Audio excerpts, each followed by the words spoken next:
Alam mo ba, may gwardiya na nakakita ng debut sa rooftop ng abandonadong kondo at hinila siya ng patay na debutant para sumayaw?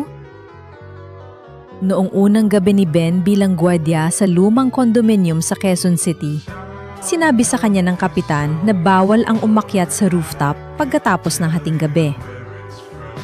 Pero 2:00 na ng madaling araw nang marinig niya ang musika, parang harana pero malungkot. Umakyat siya. Alam mo, doon niya nakita ang isang debut party. May mga luwa, may kandila, at isang dalagang nakaputing bestida na sumasayaw mag-isa. Tumingin sa kanya ang babae. "Kuya Guard," tawag nito, "8 na lang ang rosas ko. Pwede ka bang maging ika-18? Hinawakan ni Ben ang kamay niya. Ang lamig, parang yelo. Nang tumingin siya sa paligid, nagsimula ang sayaw. Alam mo yung feeling na parang lumulutang ka na wala kang kontrol sa katawan mo? Ganun ang naramdaman ni Ben habang hinahawakan ang kamay ng dalaga. Pero eto pa, nang tumingin siya sa mga bisita, hindi sila tao. Mga aninulang, mga lumang larawan na nakatayo sa dingding. "17 na ang nauna sa'yo, kuya," sabi ng babae habang umiikot sila. "Lahat sila nagtrabaho dito bilang gwardiya. Sumayaw sila sa akin. Na yon, ikaw ang huling rosas." Biglang humigpit ang hawak niya sa baywang ni Ben. "Kapag natapos ang kanta, papalitan mo ako. Ako'y makakalaya.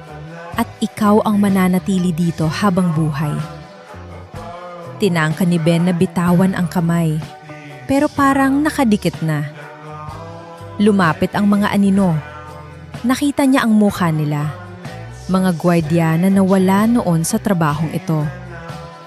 Naiisip ni Ben ang sinabi ng kapitan. "Kapag may humila sa'yo, magdasal ka." Pero hindi niya makuha ang rosaryo sa bulsa habang umiikot sila.